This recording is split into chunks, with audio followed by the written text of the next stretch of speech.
For me, it was a moment of reckoning. I was watching the world around me and I realized that the conversation we're having weren't getting us anywhere. Yeah? People were more interested in impunity, more interested in chaos, setting us up against each other, more interested in being right than being truthful. And I thought, what the heck? Because someone needs to shake the goddamn table. If you know me, you know that I don't hide my f***ups, and it's easy for me to sin in the market square because I ain't got nothing to hide.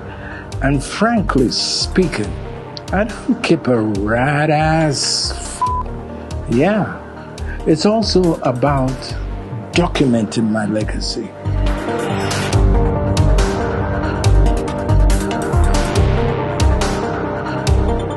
It is called 999. Yes. Yeah. Yeah. 999 is about completion and closure. Yeah. A new beginning. 9 represents the end of a numerical cycle. This angel number signifies the end of a particular phase and the start of a new one. Yes, I know I've lived a charmed life. I've been there, done that. A phase in my life is kind of winding up, just like my power bike days phase. It symbolized transformation and suggests that after something ends, a new and transformative phase is about to begin. So 999 is associated with a spiritual growth, okay, an awakening to connect with our heart and explore our spirit more deeply. It's about letting go of the past. It encourages you to release any emotional baggage, regrets, or attachment that are holding you back. Above all, 999 is also connected to the idea of serving humanity and making a positive impact in the world. It encourages you to use your unique talents, to contribute to the well-being of others. By so doing, you align yourself with a higher purpose.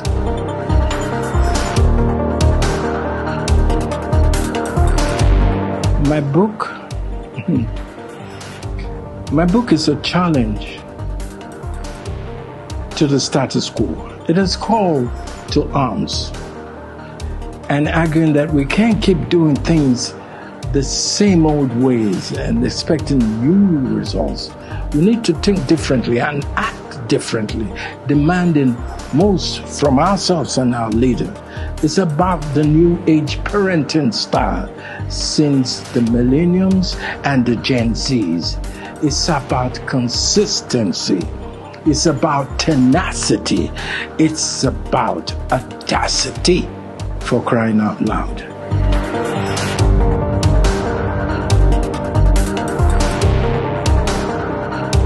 People think I'm a bit of a weirdo, but when it comes to writing, it's no different.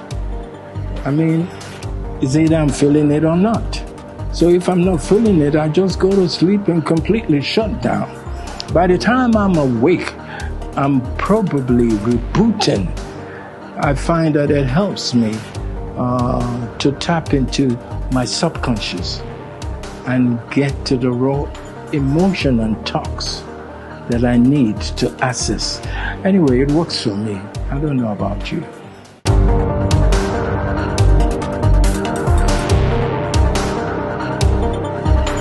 Oh yeah, I've written a book before.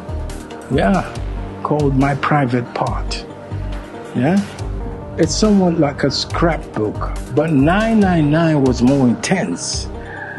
It's a memo of sort. This is my first real book, and I've learned that you can't write in a vacuum. So I make it a point to stay connected with people, read widely, and stay up to date with current affairs. It's a balancing act, I would say, but it's very essential, to staying relevant and staying authentic.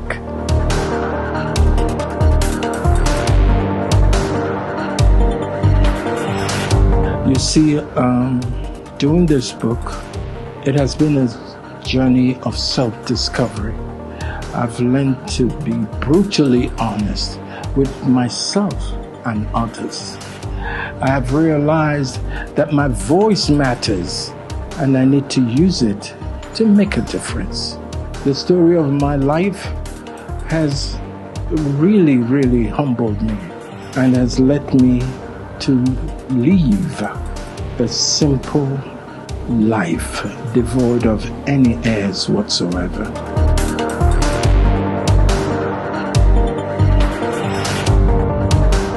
I did tell myself, first of all, well done, Charlie. You've done well.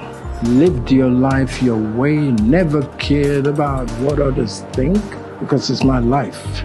I wrote my life script for myself and the rest followed. I didn't compromise my vision or values for anybody, but I'll always advise my younger self not to take the level of risk that I took, because the people wait up my money because I won't write book. Make karma be their portion. That's what I say.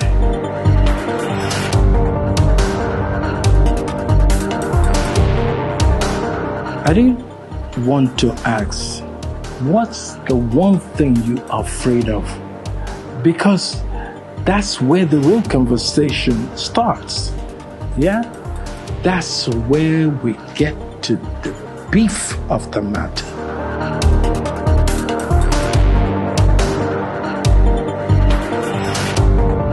The Stranger by Albert Cummins is a classic, but it's still relevant today because it makes you question everything. And that's what we need more, critical thinking and nuance. Thank God my pedigree prepared me for the life I'm living because I had the best teacher, my father.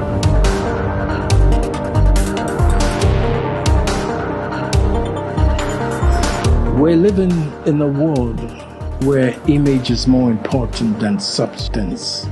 We're more concerned with being liked than being right. And this is surely a recipe for disaster. My book shines a light on that.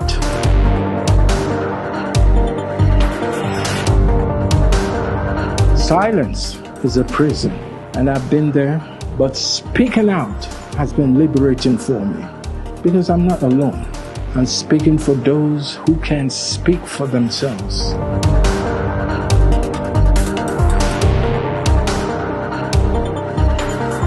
Absolutely, I do. I'm trying to challenge people's assumptions and get them to think differently about the world in general and their place in it. We need to rethink our values and priorities. We need a new mindset, for crying out loud. Hence, I see myself more as a social engineer than as an activist.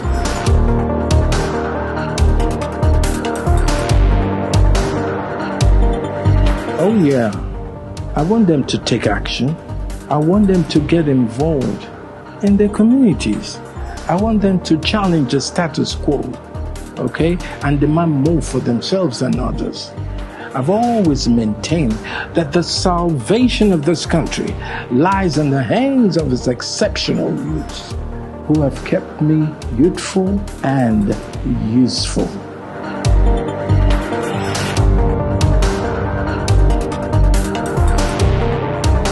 I've never been afraid to talk about my goofs and gaffes. I'm true to myself. My vulnerability may have exposed me to very fraudulent people in my life, but I've learned from it all, I realize that my truth is not that unique, and others might find it helpful. So sharing it was a way of me healing and connecting with others.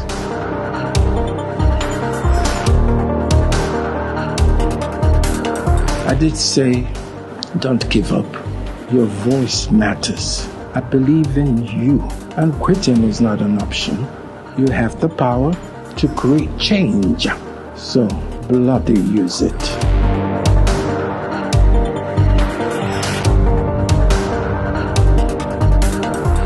Those who are comfortable with the status quo, those who benefit from the system as it is, my response is, get comfortable with being uncomfortable, because change is sure to come, and we did better be ready. Many days for the thieves, but just one day for the owner. Extra, read all about it. Yes, 999.